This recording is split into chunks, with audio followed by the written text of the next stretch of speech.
ইংরেজবাজার ব্লকের কোতোয়ালি অঞ্চলের কল্যাণপুর গ্রামে এই গ্রামের ৬০ থেকে ৭০টি পরিবারের বসবাস, যারা প্রত্যেকেই আমসত্ত্ব পেশার সঙ্গে যুক্ত। গোপালভোগ, হিমসাগর, ল্যাংড়া মূলত এই ৩ প্রজাতির আমের আমসত্ত্ব স্বাদে অতুলনীয়। প্রথমে পাকা আম গাছ থেকে পেড়ে বোটা ছাড়িয়ে প্রায় আধা ঘন্টা জলে ভিজিয়ে রাখতে হয়।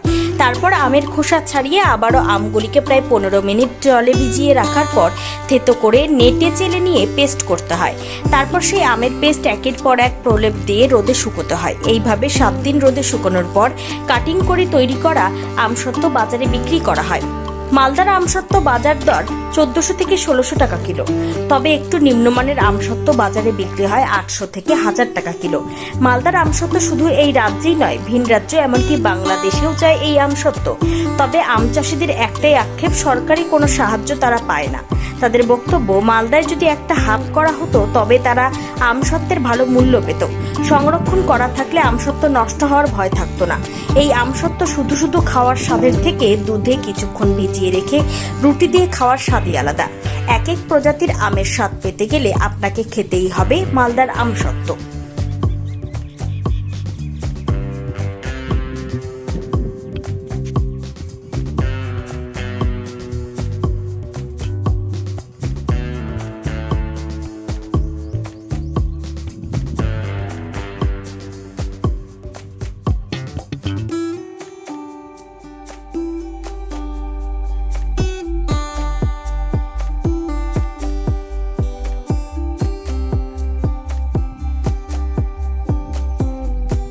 অনেক মোটামুটি 10% হচ্ছে, কারণ এবার আম অনেক কম হয়েছে।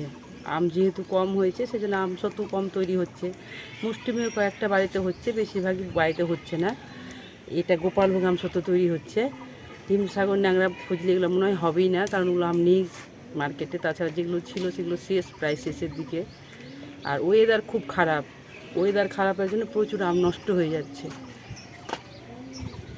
মালের দামের উপরে আমসত্ত্বের দাম ডিপেন্ড করে। এবার আমের দাম বেশি আছে, আমসত্ত্বের দামও বেশি হবে। কত করে চলছে আম? আমাদের কাছে ১৬-১৭০০ করে চেয়েছে মন। ৪০ কিলো দাম ১৬০০ টাকা, ১৭০০ টাকা এরকম। গাছের তলায় আমরা নিয়ে নিচ্ছি, নিয়ে বাড়িতে এসে পাকাচ্ছি। এই আমসত্ত্ব তৈরি করতে আমাদের প্রথমে 30 মিনিট আম ভিজিয়ে রাখতে হয় জলের মধ্যে, বোঠা কেটে কেটে। তাহলে আমের কালো কষ বেরিয়ে যায়। তারপর আম ঝাঁকাতে তুলে জল যখন পড়ে যায় তখন আম ছিলে আবার একটা ফ্রেশ জলে ডুবাতে হয়। সেইখান থেকে আবার ঝাঁকাতে তুলে দিতে হয়। তারপর সেই জল ঝরে গেলে নেটে ঘুষে ঘুষে রস করে তারপর এরকম সব চাটাই আছে, চাটাই আমরা অল্প অল্প করে রস দিই আর নাড়তে থাকি। খুব পরিশ্রমিক কাজে, পরিশ্রম অনুযায়ী দাম খুব একটা বেশি পাই না আমরা, যেহেতু দীর্ঘদিন ধরে করে আসছি। সেই জন্য আমাদের করতে হয়। এটা একটা আর্থিক সমস্যা মেটে আমাদের। গতবার কি রেট ছিল, এবার কি রেট যেতে পারে? গতবার আমাদের ১০০০ পাইকারি রেট ছিল ১০০০, ১২০০ এরকম। আর এইবার বেশি হবে, মোটামুটি ১৫০০, ১৬০০, ১৭০০ এরকম হবে পাইকারি। আর খুচরো ১০০-২০০ গ্রাম নিলে একটু আরও বেশি রেট হবে। কোথায় কোথায় পাঠান এটা? এটা আমাদের বিভিন্ন মেলাগুলো যে হয় সেই সরকারি মেলাগুলোতে তো যাই। তাছাড়া কলকাতা, শিলিগুড়ি, এখন দিল্লিতে একটা প্রোগ্রাম শুরু হবে ১৬ তারিখ থেকে, সেখানেও কিছু আমসত্ত্ব যাবে।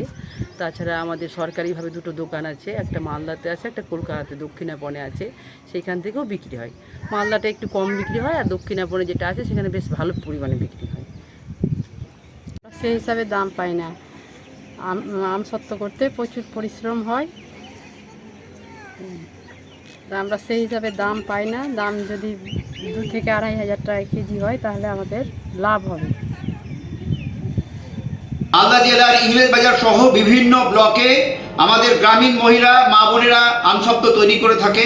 মালদা জেলার অতি উৎকৃষ্ট মানের আম দ্বারা এই আমসত্ত্ব তৈরি হয় এবং আমের সিজনের পরে এই আমসত্ত্ব দিয়ে আমরা কিন্তু আমের আস্বাদন পেয়ে থাকি। এটা বিদেশে বাজারে যেমন চাহিদা আছে, আমাদের বিভিন্ন রাজ্যে যথেষ্ট চাহিদা আছে এবং এতে করে গ্রামীণ অর্থনীতিতে আমাদের মা বোনেরা, মহিলারা বিশেষ উপকৃত হয়।